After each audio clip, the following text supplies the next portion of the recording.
As you may know, in business sales, sales is not just a department. It's the engine of scale in a business. In this episode, Joe Candido, sales strategist and author of Leadership Selling, reveals why traditional sales tactics are failing and what today's buyers actually expect. Joe shares how sales leaders can transform their teams into trusted business advisors that drive revenue, loyalty, and long-term growth by focusing on outcomes, not pitches. Hey, everybody. Welcome back to the Scale Smart, Grow Fast podcast. I'm host Harley Green. Joe, welcome to the podcast. How are you today? I'm doing great, Harley. Nice to see you, and thanks for having me here. It's our pleasure. Now, Joe, can you maybe elaborate a little bit, give the audience more background about what's brought you to helping other people scale their sales teams? Yeah, so, my career has really been a journey in sales. I started in the tech sector, and quite honestly, I pretty quickly figured out that if I didn't understand my customer's world, I was never going to succeed at selling anything to them because, they didn't care about the technology. They cared about something that was happening in their business that the technology might be able to help them with, right? So it really caused me to shift how I approached. Initially, I was all about the product. I had to learn the product. I had features. I had to do a great demo. But it was completely my agenda, product-centric. And product is important. It's foundational knowledge. You have to have it.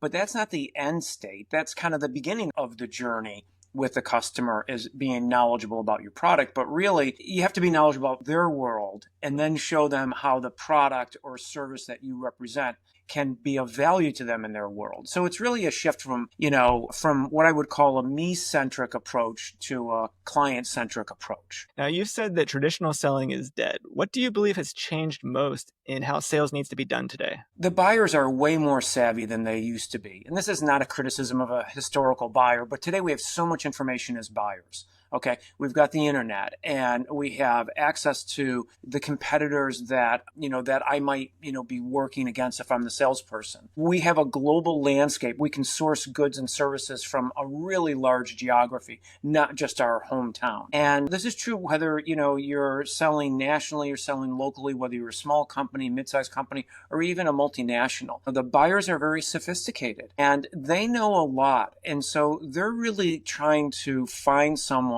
that can bring some value beyond what they can get on their own. So basically, the question that we all need to ask is, why should someone buy from me? And what am I doing beyond the core service and product, beyond my competitors? What am I doing that really causes the buyer to say, I want to work with you? And, and that's why traditional selling's dead, because dialing for dollars and, working through a list and pitching people and talking about how great your company is, they don't care.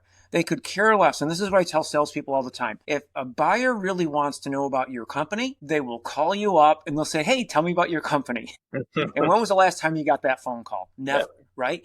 But still, when you go out there and you start meeting with people, what do? You start talking about your company. You start talking about your product. They could care less. You haven't even earned the right to talk to them. If you want to build a relationship, if you want to do business, what you need to do is go out there and give them something of value, right? Share a white paper, share a trend, demonstrate you know about their industry, talk about best practices that are happening in their space. That's valuable information to them. If you can do that, you're different. They'll start sharing information back with you. But if you're just going to pitch them, they're sick of it. They don't need it. They can go buy on their own. They don't need your pitch. Yeah. Well, you mentioned like an item of value or something they need. What are some tips or strategies to help identify what that might be with your ideal client and really to distinguish yourself from all the other things that someone else might be offering them? Sure. So first off, Harley, just to put some guardrails on this, I'm really talking about business to business selling, B2B. And so, we're really assuming in this scenario that we've got salespeople that either are engaging on the telephone or engaging face to face or Zoom or something like that. Okay. This is not an Amazon transaction. So in that regard, before you reach out to somebody, you have to know something about them. So you got to do your homework. So the first thing is know who you're calling, right? Know why you're calling. Who is this company? Who is this person? What is their job title? Why do I want to talk to them? And what is my message to them? You got to sort that out before you get started. And this is the first step that salespeople miss. They kind of learn their shtick and then they just start, spilling it all over everybody. Instead of saying, hey, I want to call Harley. And the reason why I want to call Harley is because his company is a target that's well aligned with what I offer. I've sold other companies like Harley's, so I've got some expertise. I have some things to share, and I think I can really help Harley. I've done some research. I know something about him. I know some of his challenges. So that's the first thing is, know who you're calling and why you're calling and have something of value to share that is not a pitch. And so that's where I come back to, what I typically want to do is I want to contact someone and say, I'm reaching out specifically to you. I know something about your industry because I work in it. I've got some information to share that I really think would be important to you. And the reason why I feel that is because I work with other folks that have the same job title as you. And the information I share has been really helpful to them. Okay. And then, give them a white paper, give them a trend, share some information, talk about something that, might relate to your product, but it's not a pitch. Okay. And that's a game changer. And sometimes you have to do that 2 or 3 times before they'll trust enough to talk to you. You might email some information out to them. You might, send them some information and leave a voicemail and say, hey, sent some information to you. I know you're not ready to talk to me yet, but take a look at that information.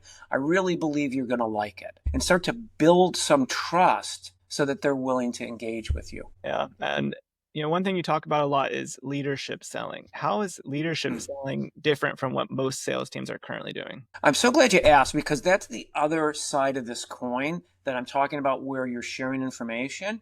You also have to target somebody that wants that information. So the idea behind leadership selling is be a leader, sell to leaders. The interesting thing is we typically sell to the middle of the organization or even lower in the organization. And the reason why we do that is because it's easier to get those people to talk to you. At least that's what you believe. I don't know that that's true, but we tend to think that, And so guess what? Those people don't have authority to buy. And if they do have authority to buy, they're going to buy on a very prescriptive criteria, with price being the dominant fact. All right. When you sell to leaders, they are paid to change the business. Yeah. That's their job. Managers run the business. They don't change it. Leaders change it. Okay. When you sell to a leader, they know what the goals of the company are. They know what they're trying to accomplish that they're having trouble achieving. They know what the good looks like, what the vision is, where they're trying to take the organization. So the conversation with them often, first off, it's easier to get to them, believe it or not. And I'll tell you how you do that in a minute. But secondly, these are the folks that are going to be interested in hearing about trends, interested in hearing about their competitors, interested in hearing about something that might be helpful to them in terms of achieving their goals. And they have the authority and the budget to take action. Sell to the leaders. Call it as high up as you possibly can. Everybody's like, oh, I can't do that. They won't talk to me. They will if you are prepared, if you know something about their industry, if you know something about their company, and you have something to give them, some knowledge, some information to share. They will absolutely talk to you. I've seen it done time and time again. I love that. So you mentioned and you alluded to, that they might be easier to get to and speak with.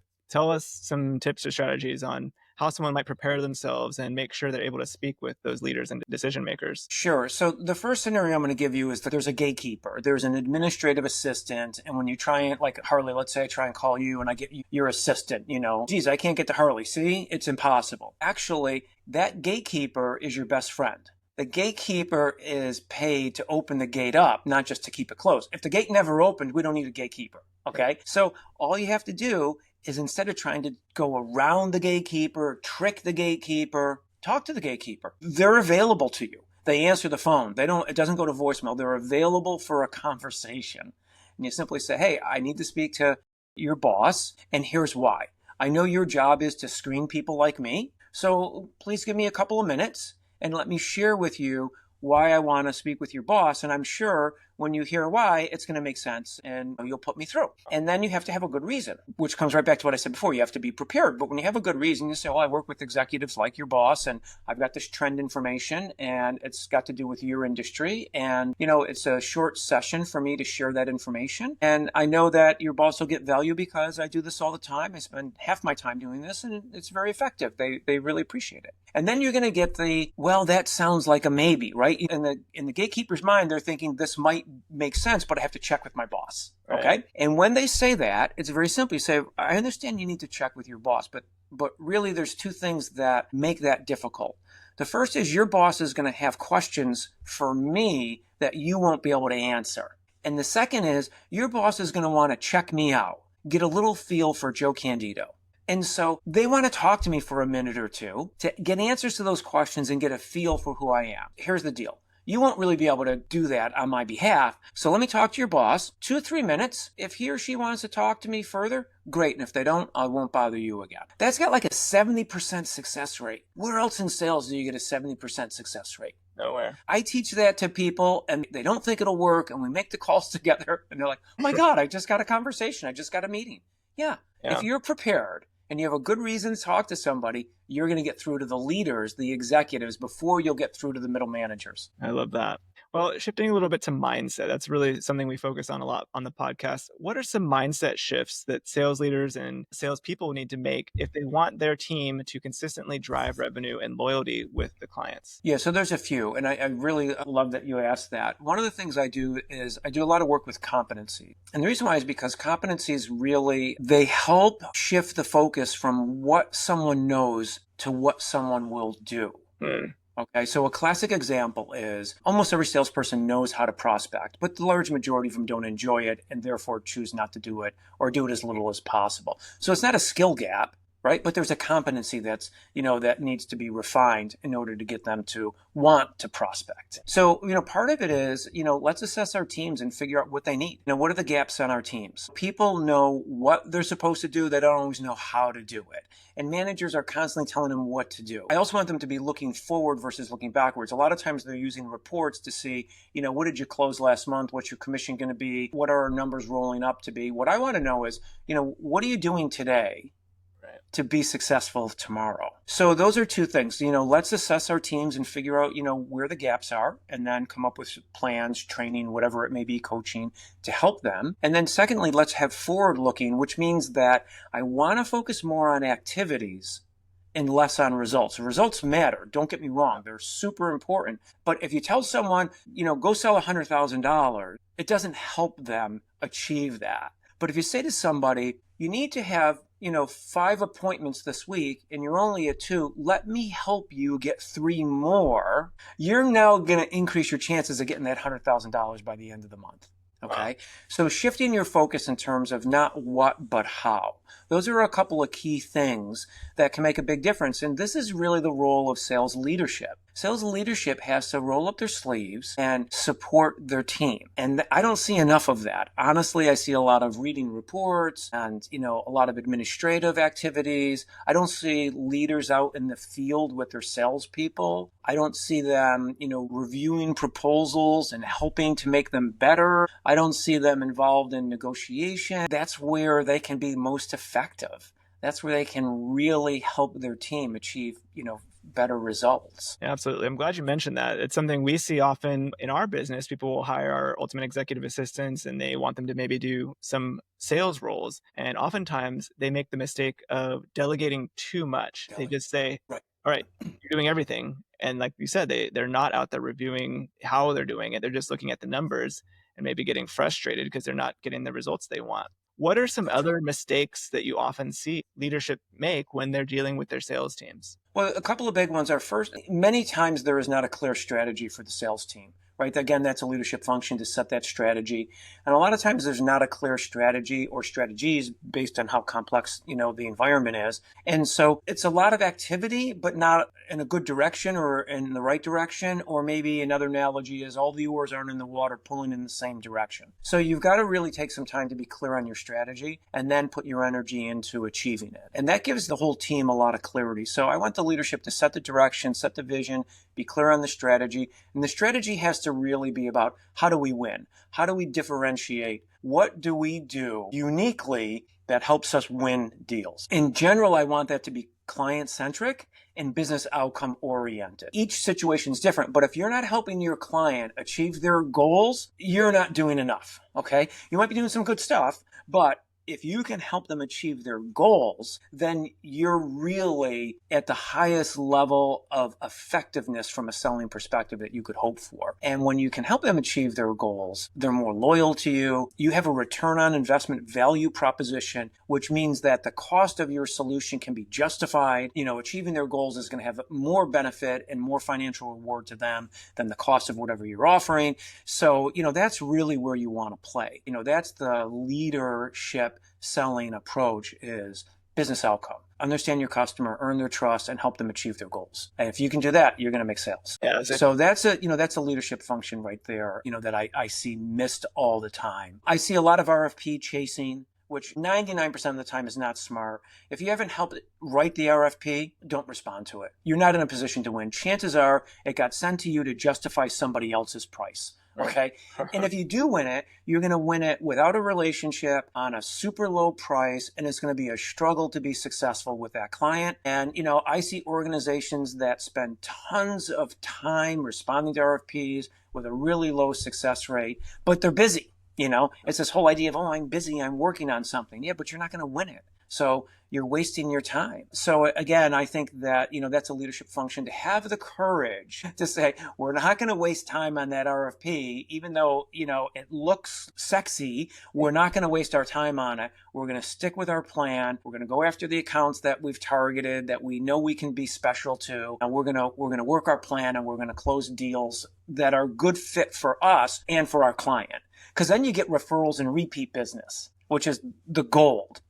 Build a relationship, do a good job. You're going to get repeat business. You're going to get referrals. Respond to an RFP, you won't win it. Or if you do win it, you're going to be sorry you win it, and you won't get the referrals, and there is no repeat business. So it's stupid. It's utterly stupid. And I want to say one other thing. I just was on a call yesterday, and I'm working with a client that there's a really good chance that I can close this deal. But if it doesn't close, it's going to be because of me. My concern is they don't have enough dedication to the team. They want me to fix it. And I'm like, no, I'm not going to fix it. We're going to fix it. Yeah. I need you to step into this. Part of the problem is there's not enough leadership for the sales team. I can teach you, I can show you, but you have to commit to the time. And we're having that conversation right now because the sales leader doesn't have the time. And I'm like, well, if you don't have the time, then something has to change, because that is a fundamental problem to your success as a sales leader, is not having time to be a sales leader. I don't know what you're doing, but you either need a new job description or you got to reprioritize your time. Absolutely. Every day, your top performers are buried under emails, scheduling, and reporting. Work that doesn't move the needle. The result? Frustration, burnout, and worst of all, lost revenue. That's why we created the Executive's Guide to Scaling High Performers, a simple, battle-tested framework to eliminate busy work and unlock your team's full potential. Inside, you'll get the exact steps top executives use to retain A players, boost productivity, and free up their team for high-impact work. Stop losing revenue. Go to workergenics.com/growthhub or check the episode notes to download the Executive's Guide to Scaling High Performers now. Well, that's something we face a lot in our business too. People come to us and say, well, I'd love to get support and get an assistant, but I just don't have time to even train them. And it's, the common solution is, well, you don't have time because you haven't started delegating right, or don't have your leadership style right, or your systems right. And so it's like, you got to make that first step, just like you said, of getting the priorities aligned. As these leadership teams are scaling their sales, they're implementing the things that you're talking about in this episode. When is the right time, or what are some ideal things that they can offload from their sales team to the right, like executive assistant support, to make sure their sales team is empowered to really focus on high value activities? So there's really a few areas, I think, that can be super helpful to make salespeople more efficient. I mean, first off, every salesperson should take time management training. That's just a given, okay? Because time management is super critical in sales. If you really study how much time the average salesperson spends selling, it's usually less than 20% of the total time that they work, which is low, okay? How do you be more effective? Well, the first thing you do is spend more time selling, all right? Well, how do I do that? Time management, and you've seen the, the 4-quadrant, urgent, important, and all that stuff. I mean, spend your time in the right places. And so I think basic time management and some principles around that go a long way. So that's the first thing, is improve your time management. And again, leadership should put some systems in, do your emails at the end of the day, not during the peak selling hours, and so on. Okay. Delegate as much as possible for leaders and for individuals. But then what tools can we use? There's a lot of talk today about sales enablement, and big corporations in particular, my multinational accounts have spent millions of dollars on sales enablement. And I think they've gone too far. Sales enablement is great. It's about tools to help salespeople and sales teams function better. So a CRM system, of course, is very important. Having some reporting, having some funnel, management. Yes, all those things are important. And we have to be careful that we don't bog our salespeople down with entering information into systems all day long instead of talking to customers all day. AI is an emerging tool that can play a key role. As you know, the AI assistant can be very effective. AI for research can be very effective. AI to help critique and improve my performance in front of a customer, especially if I'm doing a Zoom or a telephone call, can be very effective. So obviously a word of caution, because we know AI can hallucinate and it's garbage in, garbage out, right? It's not going to automatically, be perfect. So if I use AI to assist me in research, I have to check it. I have to validate it. But I think of it as my rough draft. I'm gonna rewrite it, but it's better than a blank page. Let me use AI to get me started, to do some research, to learn about a customer that I want to target, to understand some trends, and then that saves me some time. And now I can go further. And using AI for scheduling and follow-ups and reminders and all those sorts of things can be super beneficial. And I think that's an area you've got a lot of expertise in. And certainly, I encourage people to use technology to save time, to improve your speed to market with whatever you're doing. And at the end of the day, it's still you that, is representing this information. So you have to be sure that, you're comfortable with it, that it reflects you and your company and it's accurate. But definitely some of those tools are huge time savers, and especially for the kind of selling that I'm an advocate of, which is doing some research and knowing your industry, knowing your customer's industry, their business.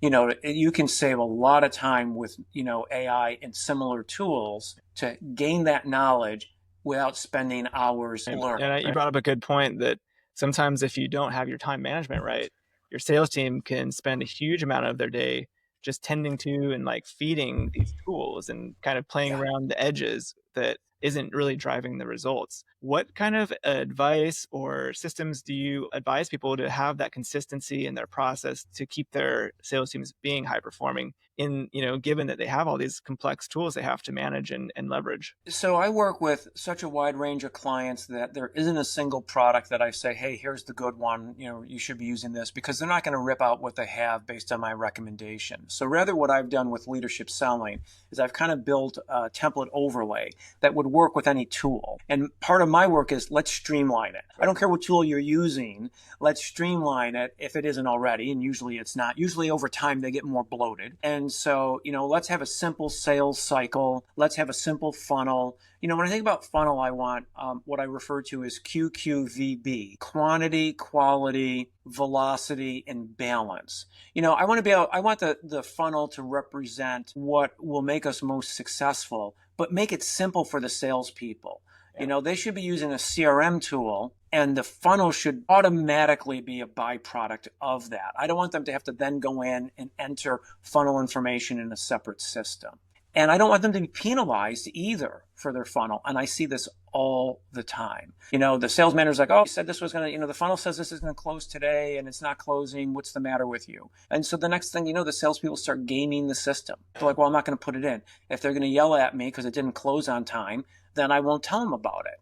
Right. And then I'll just wait for it to close and then they'll learn about it. And so, you have to build these systems to be streamlined. And I've got a process for doing that, and I help companies do that. And then we have to have the right coaching conversations, not the beat 'em up conversation, but the coaching conversation. So velocity, right? Let's say that, one of your sales reps has got a bunch of deals, but they're not moving. They're all stuck at the same stage. They've been at that stage. Normally, let's say in my example, normally it's a 3-month sales cycle and there's 3 stages. So each month you would move from one stage to the next, just to keep this real simple. And now we've got a situation where we've got one rep that has a bottleneck at stage 2. Nothing's moving to stage 3. It's just sitting there month after month after month.